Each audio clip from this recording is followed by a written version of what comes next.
Lulubog, lilitaw ang buwan at araw.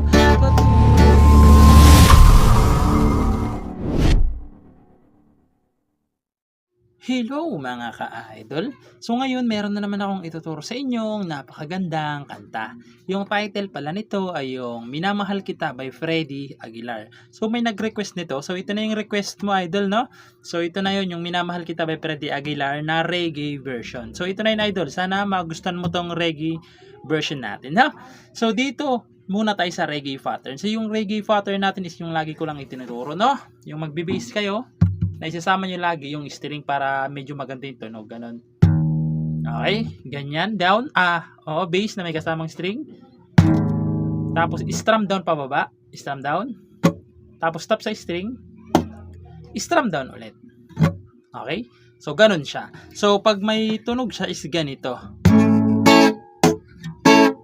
Ganun, okay? So sa kada chords pala mga ka-idol, pag may open, close, parenthesis yung chords, isang beses nyo lang gagawin. Okay? Ulitin ko. Pag may open, close, parenthesis yung chords, isang beses nyo lang gagawin yung reggae pattern natin. Okay? Halimbawa, ganito siya. May open, close, parenthesis. Ganito lang. Lilipat na kaagad. No? So, ganun siya. Pag walang open, close, parenthesis naman yung chords, is magiging dalawa na yung, dalawang beses nyo na uulitin yung reggae pattern. Okay, dalawang beses na. So, ganito naman siya. Sasampulan ko rin kayo. So, ganito siya. 1, isa pa, 2, tsaka na kayo lilipat. Okay, so sana nalinawan kayo, no? Ganon yung reggae pattern natin. So, proceed naman tayo dito sa kanyang whole verse. So, yung whole verse niya rito mga ka-idol, kung mapapansin nyo, mukha lang siyang marami, pero halos pabalik-balik lang yung chords na yan. Hiniwalay-hiwalay ko lang para at least hindi kayo malito. Okay? So, kung mapapansin nyo din, may mga open, close, parenthesis na yung chords, tapos meron ding wala. No? So, yung chords dyan is A na may open, close, parenthesis. Ayan, so yung A, ito lang naman siya. Sa 5th fret, 1, 2, 3, 4, 5. Okay, sa 5th fret, ibabar nyo ganyan. Dito sa 6, okay, sa 6th fret ay 3rd string. Sa 7th fret ay 5th string tsaka 4th string. Ayan yung A. Okay, tandaan nyo mga ka-idol ha, A.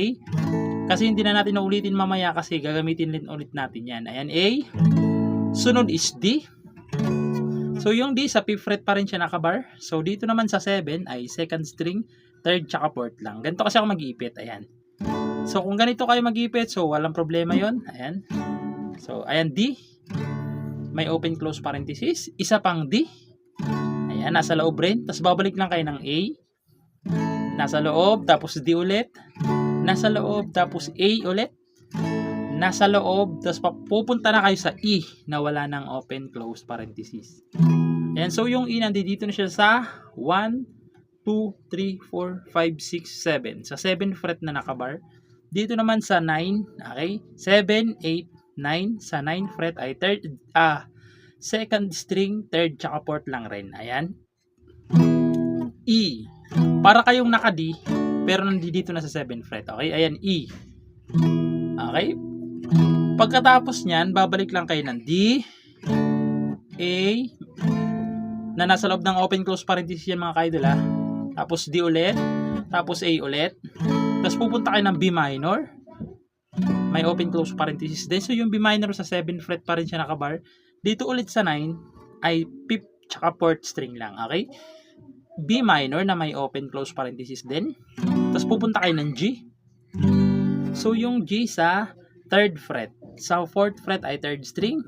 Sa 5th ay 5th string tsaka 4th string. Ayan yung G. Tapos pupunta kayo ng E na wala ng open, close, parenthesis. Okay? So medyo marami lang yung chords niya pero halos konti lang niya kung susumahin talaga. Hiniwalay ko lang para hindi kayo malito, no? So 2 times nyong gagawin yung lahat ng chords na yan. Okay? 2 beses nyong gagawin yung lahat ng chords na yan. So dito sa sasampulan natin, isang beses lang para at least hindi tayo makapiright, no? So ganito naman siya kapag sinampulan. Di ko malimutan ang iyong mga larawan, ang iyong mga pangakong ako lang kahit nasaan ka man, malayo o malapit man, ang pag-ibig ko'y iyong lamang. Tapos babalik na naman kayo, uulitin nyo lang ulit lahat ng chords na yan kasi 2 beses, di ba? So doon naman yun sa part na ika'y pangarap ko sa tuwina, lagi kang laman ng isip. So doon kayo babalik ulit kasi uulitin nyo nga ulit ng 2 beses yan yung whole verse natin, no? So proceed na lang kagad tayo doon sa part ng chorus, doon sa lulubog lilitaw. So proceed na lang kagad tayo sa kanyang chorus, no? So puntahan na natin yung kanyang chorus. So dito mga ka-idol, yung chorus niya is kung mapapansin nyo, wala nang open close parenthesis yung ibang chords, okay? So tapos yung iba meron din. So yung chords dyan is A. Ayan, so tulad ng sinabi ko kanina, hindi na natin iisa-isahin to kasi naisa-isa na natin, no? Ayan, A, walang open close parenthesis yan. D, wala rin. A ulit, wala rin. E, wala rin. Dito na papasok yung may open close parenthesis, C sharp minor. So yung C sharp, nandito siya sa 4th fret, okay? 1, 2, 3, 4. Ayan. Dito naman sa kanyang fifth ay 2nd string.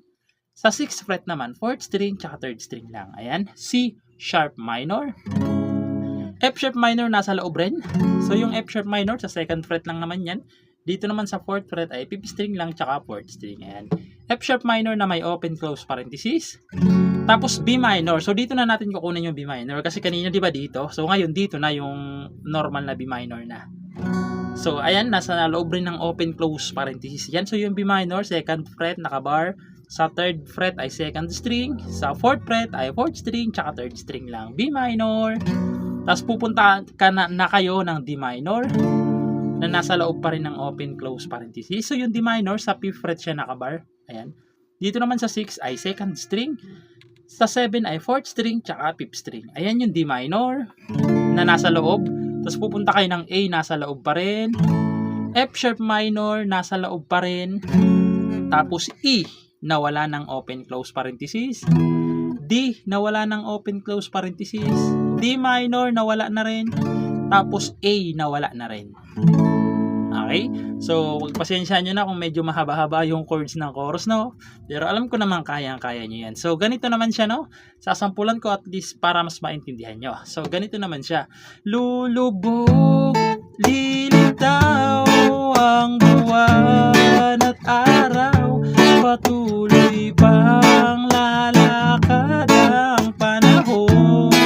Tapos yung E sharp minor, ako'y nagmamahal sa'yo, di ito magbabago, pag-ibig ko'y laging laan lamang sa'yo. Minamahal, minamahal kita.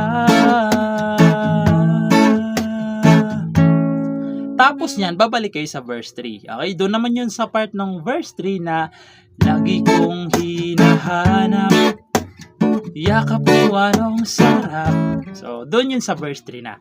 So, yung whole verse kanina, yun na yun, pati yung chorus, ganun pa rin yung chords niya. So, ayun lang. So, ito na yung request mo, idol, no? Sana magustuhan mo at good luck sa bago nyong matututunan.